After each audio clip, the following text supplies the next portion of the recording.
ಯಾರೆಲ್ಲ ವೈ ಅಂತಂದ್ರು ಅವ್ರ ವೈ ಸಾಕಾಗ್ಬಿಟ್ಟಿದೆ ಅಂತ.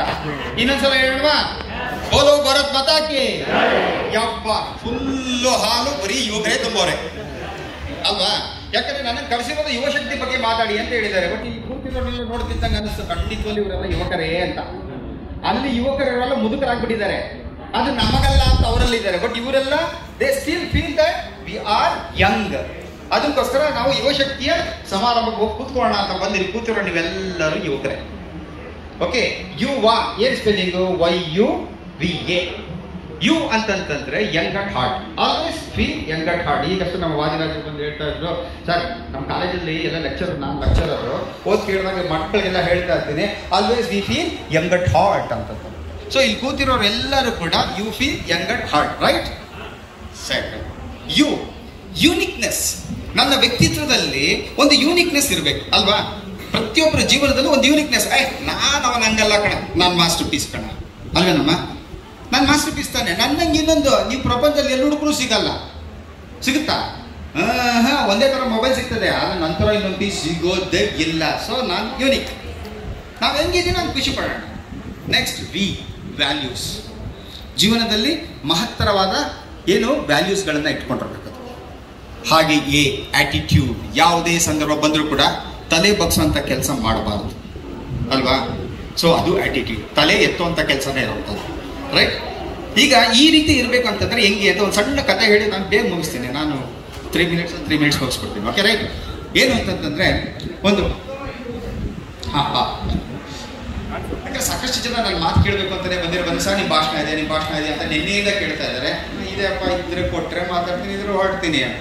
ಯಾಕಂದ್ರೆ ನನ್ನ ಭಾಷಣ ಕೇಳೋದಕ್ಕೆ ಲಕ್ಷಾಂತರ ಜನ ಇದೆ. ಶಾಲಾ ಕಾಲೇಜುಗಳಲ್ಲಿ ಹೋಯ್ತು ಅಂತಂದ್ರೆ ಹುಡುಗರು ಹುಚ್ಚೆದ್ದು ಮತ್ತೆ ಓಡ್ ಬರ್ತಾನೆ ಅಂದ, ಸರ್ ಮತ್ತೆ ಯಾವಾಗ ಬರ್ತೀರಾ ಅಂತ. ಕೆಲವೊಂದು ಕಡೆ ಬಂದ್ರೆ ಮನ್ಕತ್ತ ಇವನು ಬರ್ದಿದ್ರೆ ಸಾಕು ಅಂತಾರೆ. ಬಟ್ ನಮ್ಮ ಹೋದ್ರೆ ಮತ್ತೆ ಯಾವಾಗ ಬರ್ತೀರಾ ಒಂದು ಸಣ್ಣ ಕತೆ. ಯೋಗದ ಮಹಿಮೆ ಏನು ಅಂತ ಹೇಳ್ಬಿಡ್ತೀನಿ. ಒಂದು ಊರಲ್ಲಿ ಒಬ್ಬ ರಾಜನ ಒಳ್ಳೆ ರಾಜ. ಹಾಗೆ ಏನ್ ಮಾಡ್ತಾನೆ, ಅಲ್ಲ ಕಡೆಗೆ ಒಂದು ಮಠ ಇರುತ್ತದೆ. ಆ ಮಠದಿಂದ ಸನ್ಯಾಸಿಗಳು ಬರ್ತಾ ಇರ್ತಾರೆ, ಸಾಧುಗಳು ಬರ್ತಾ ಇರ್ತಾರೆ, ಯೋಗಿಗಳು ಬರ್ತಾ ಇರ್ತಾರೆ, ಎಲ್ಲ ಬರ್ತಾ ಇರ್ತಾರೆ. ರಾಜನ ಆಶ್ರಯದಲ್ಲಿ ಅವ್ರೇನ್ ಮಾಡ್ತಾರೆ, ರಾಜನ ಆಶ್ರಯ ಗೊತ್ತಲ್ವಾ, ಅವ್ರಿಗೆ ಬೇಕಾಗಿರೋದು ಹಣ್ಣು ಹಂಪಲು ದವಸ ಧಾನ್ಯ ಎಲ್ಲ ಸಿಗ್ತಾ ಇರ್ತಾರೆ. ಎಲ್ಲ ತಿಂದುಂಡು ಯೋಗ ಮಾಡಿ ಆರೋಗ್ಯಪೂರ್ಣವಾಗಿ ತಂದರುಸ್ತಾಗಿ ನೋಡಕ್ಕೆ ಬಹಳ ಸುಂದರವಾಗಿ ಆರೋಗ್ಯಪೂರ್ಣವಾಗಿರ್ತಾರೆ.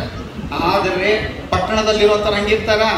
ಸೊ ಹೇಳ್ತಾ ಇದ್ರಲ್ಲ, ಮಟ್ಟೊಬ್ರು ಮನೆ ಕಟ್ಟರೆ ಹೊಟ್ಟೆ ಹೊರ್ಕೊಂಡು ಅಸಿಡಿಟಿ ಬರ್ಕೊಳ್ಳೋದು, ಹಿಂಗೆ 108 ಕಾಯಿಲೆಗಳಿಂದ ಒದ್ದಾಡ್ತಾ ಇರ್ತಾರೆ. ಇವ್ರಿಗೆಲ್ಲ ಅನ್ಸ್ಬಿಡುತ್ತೆ ಜನಕ್ಕೆ, ನಾವೆಲ್ಲ 108 ಕಾಯಿಲೆಯಿಂದ ಒದ್ದಾಡ್ತಾ ಇದೀವಿ, ಆ ಮಠದಲ್ಲಿರೋರೆಲ್ಲ ತುಂಬಾ ಚೆನ್ನಾಗಿದಾರಲ್ಲ, ಏನಾರ ಮಾಡಿ ಮಠದವ್ರಿಗೆ ಬೆಂಕಿ ಹಚ್ಬಿಡ್ಬೇಕು ಅಂತ. ರಾಜನಿಗೆ ಹೋಗಿ ಹೇಳ್ಕತ್ತೆ, ರಾಜ ಏನ್ ಅನ್ಕೊಂಡಿದ್ಯಾ ನೀನು ಕೂಡ ಒಂದೊತ್ತು ಊಟ ಮಾಡಲ್ಲ ನೋಡು. ಒಬ್ಬೊಬ್ರು ಸ್ವಾಮೀಜಿಗಳು ಎಷ್ಟು ಚೆನ್ನಾಗಿ ಊಟ ಮಾಡ್ಕೊಂಡು ಬಗದಸ್ತಾಗಿ ಕೆಂಪಿಗೆ ಸುಮ್ಮನೆ ಕೆನ್ನೆ ಮುಟ್ರೆ ಸಾಕು, ರಕ್ತ ಚುಳ್ಳ ತಗೊಂಡ್ಬಿಡುದು, ಅಷ್ಟು ಚೆನ್ನಾಗಿದ್ದಾರೆ. ಇಲ್ಲಿ ನೋಡ್ರೆ ನಾವು ಇಲ್ಲೆಲ್ಲ ಹಿಂಗಿದೀವಿ, ಅವ್ರು ಹೆಗ್ಗಣಗಳಾಗಿ ಚೆನ್ನಾಗಿ ತಿಂತಾ ಇದ್ದಾರೆ, ಸ್ವಲ್ಪ ಅವ್ರು ಕೊಡೋದನ್ನ ಕಟ್ ಮಾಡು. ಇದಾರಲ್ಲ ನಮ್ಮ ರಾಜಕೀಯ ವ್ಯಕ್ತಿಗಳು, ಹಂಗೇನೆ ಯಾರಿಗೋ ಕೊಡಕ್ ಹೋಗಿ ನಮ್ಗೆಲ್ಲ ಬರ್ರೆ ಎಳಿತಾರೆ. ಮನೇಲಿ 20,000 ರೂಪಾಯಿಗೆ ನಮ್ಮ ಸಂಸಾರ ನಡೀತಾ ಇತ್ತು. ಇವತ್ತು 35,000 ರೂಪಾಯಿ ಕೊಟ್ಟರೆ ಸಂಸಾರ ನಡೆಯಲ್ಲ. ಅಲ್ಲಿ ಹೋಗ್ಬಿಟ್ಟು ರೇಷನ್ ನನ್ನ ಹೆಂಡತಿ ಹೇಳ್ತಾರೆ, ರೀ 6 ತಿಂಗಳು ಮುಂಚೆ ಹೋಗಿ ರೇಷನ್ ಅಂತಂದ್ರೆ 5,000 ರೂಪಾಯಿ ಆಯ್ತು, ಇವತ್ತು ಅಷ್ಟೇ ಬರ್ತಿದ್ದೀನಿ, ಅಲ್ಲಿ ತಗೊಂಡ್ರೆ 8,000 ರೂಪಾಯಿ ಅಂತಂತ. ಹಂಗಾಗ್ತಾ ಇದೆ.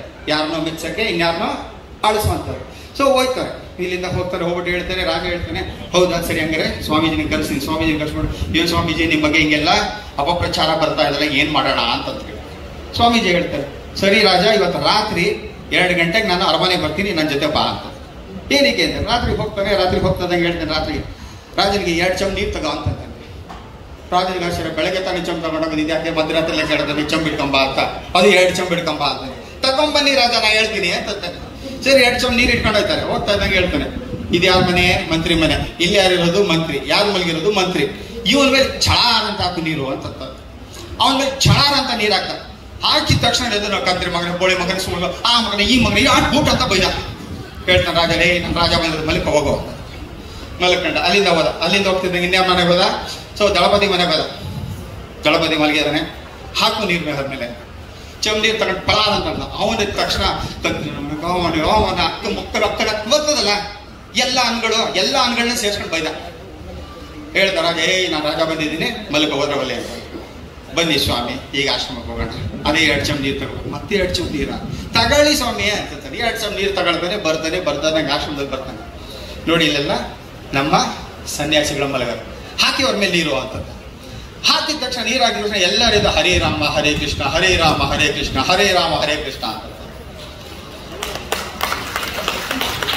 ಆವಾಗ ಹೇಳ್ತಾರೆ, ಸ್ವಾಮೀಜಿ ಹೇಳ್ತಾರೆ, ನೋಡಿ ಸ್ವಾಮಿ ಮಹಾರಾಜರೇ, ಹೆಂಗೆ ಅಂತಂದ್ರೆ ಪ್ರಪಂಚ ಆಹಾರದಂಗೆ ಲದ್ದಿ, ಆಹಾರದಂಗೆ ಲದ್ದಿ, ಸಂಘದಂಗೆ ಬುದ್ಧಿ ಅಂತ ಹೇಳ್ತಾರೆ.